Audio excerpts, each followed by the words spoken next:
Good morning mga kapadyak! Welcome to your channel. This is Zan and Liz and let us take you for another ride. Asa ka na yung ng bisikleta ka naman, Art? Manipis, Talisay Road. So sa mga taga Cebu, ba nag-iwa sa Manipis? Manipis is one of the roads that connects through the mountains that connects Talisay and Talisay City. Pero anong gitawag ng Manipis? Magbago na, di ba? Mga kipas na to, itawag ng Manipis kay Dilit sa wine. Di ba? Manipis na siya, Dilit sa wine. Pero bitaw-bitaw. Tungod siguro sa kanyang very narrow na road, and it's very difficult to pass by that road na kay kasugat, di ba? It's very steep and scarred kilid sa mga mountains. Diba? Pero karon, Dilit na siya, Manipis. I-widen na siya.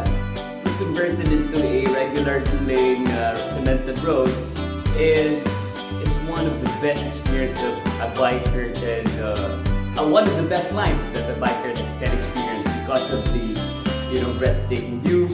Like natawag ito ng sleeping dragon or sleeping dinosaur in the mountain. Dinosaur. Ang dragon sa una, basing dinosaur sa siya. Nag-evolve, di ba? Manipis. Sakto si Manipis. O siya, ay ginatawag ito ng Manipis Forest. And, simply beautiful. So, ride with us and explore the route together. See you!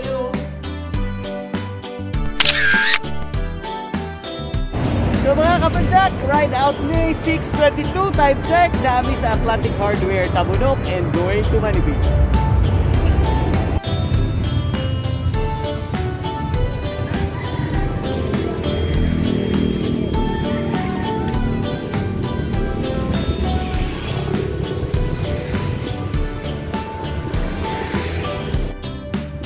We are now entering Manipis.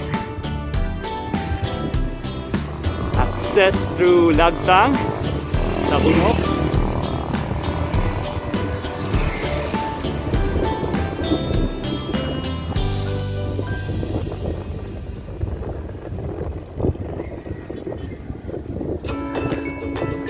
What a breath of fresh air.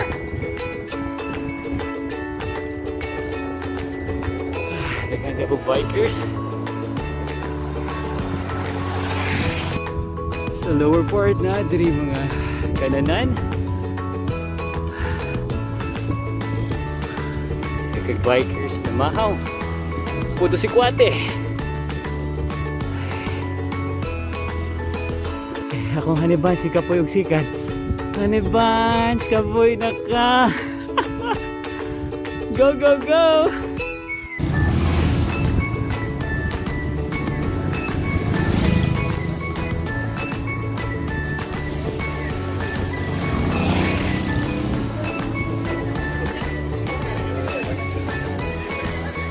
Morning mga kapadyak. So, dabot na yung dito sa bridge, no?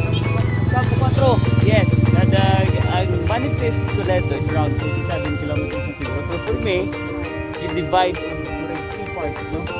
Kaya nga bridge, kung hindi na-consider sa other riders nga first na finish line nila. So, balik na sila. Eh, sunod ane, puro na tungason. So, good luck na mo. Ang next na finish line is kinahi burger and fries. So, muna itong option. Dili, ang next pa is ang sleeping. Ito to, Manipis. Dinosaur. Diha na po magtapok ang mga tao sa second finish line. And then the third is katong restaurant yun na ay burger and fries. And then unahan gamay is the man-made forest. So, kulita! Tungas na ron! Bye! Okay, time check. Pagdika na sa Atlantic Hardware and sa bridge, it was around 30-minute ride. Okay? Nagsugod na ang tungason. Dali, nahinay lang.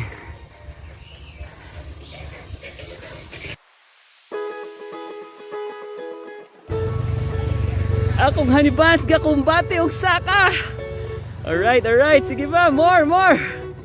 Abot na yun. Ay mga kapadyak, lagyan po may sa Campo 4 para di mo mas kamit sa kadre. siguro nakapractice mo maski basic lang nga ascending, no? Nga saka o breathing. Okay? Kay kung dili, ba-flat yun ilo. So padayon me! Oh! Na-part ka, kinaayo ang manipis.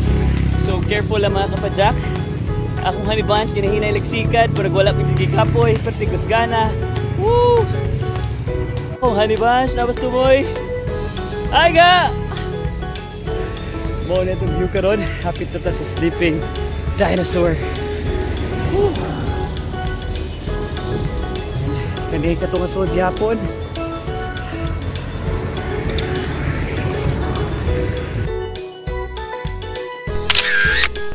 Tungas ta, tungas. Nice view.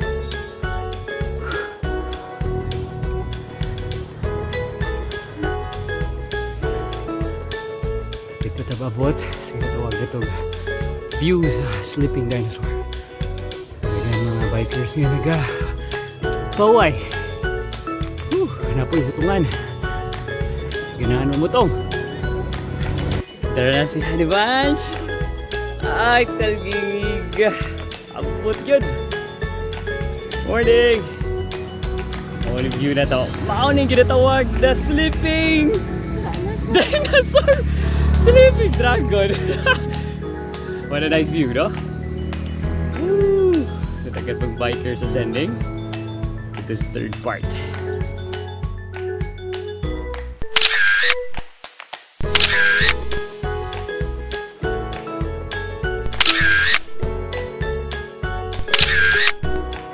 Kataas sa Manipis, pilaga?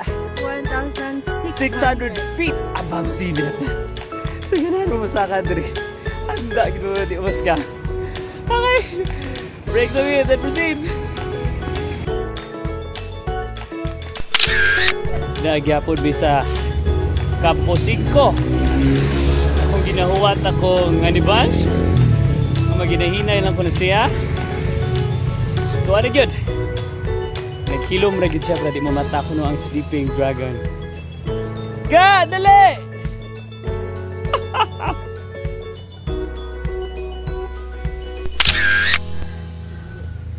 This is the route. Akong Honey Bunch. Akong bate. Nagpa-picture sa curve. Kaya diha nagpa-picture yung idol nga si Gazini.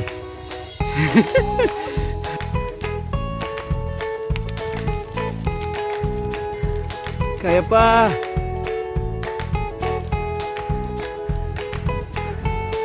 Mga bikers descending.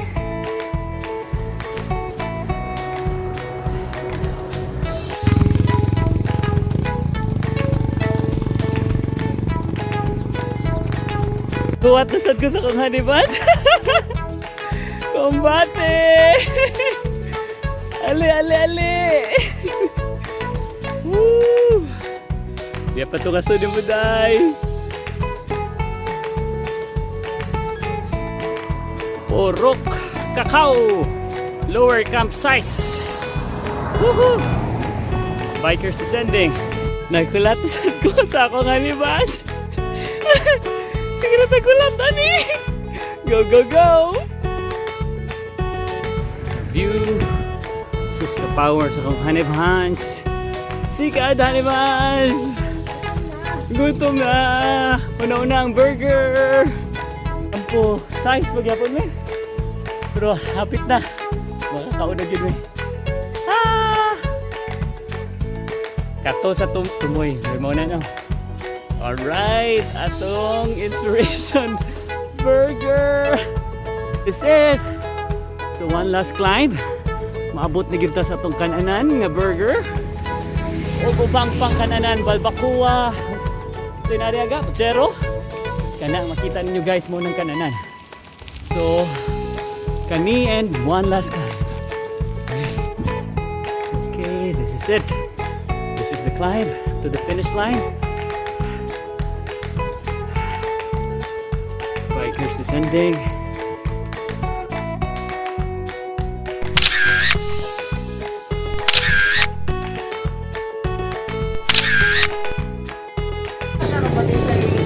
Hello, naabot na yun sa live burgers, coffee, and more.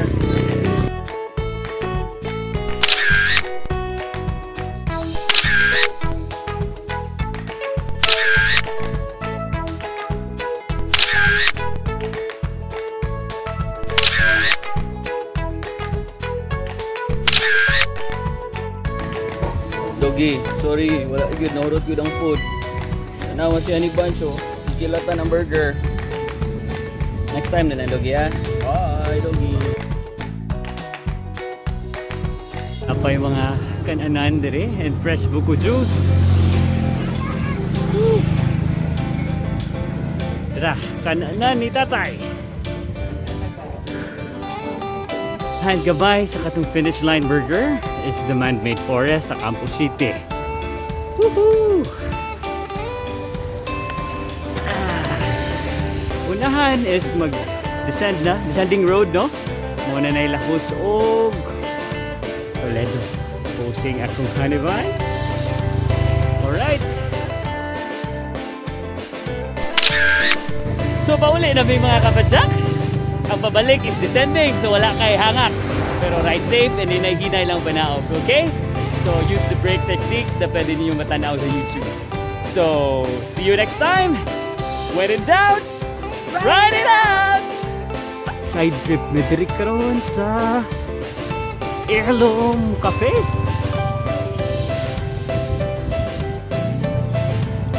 Before ka maabot sa man-made forest, make a right turn. And duol-duol na down daw. Diri ang Heirloom Cafe. It's like the inroads of the man-made forest.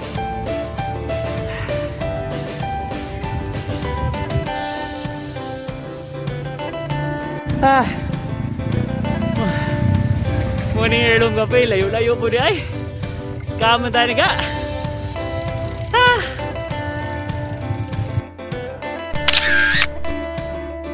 Gason pa di ay. Tapos mabaw. Go, go.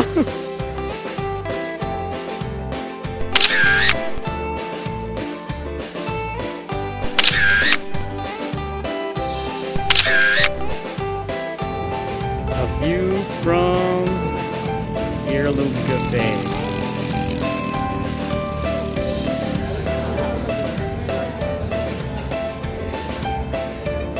Hello mga kapadyak. So pauli na gid kung ano sa big kaon.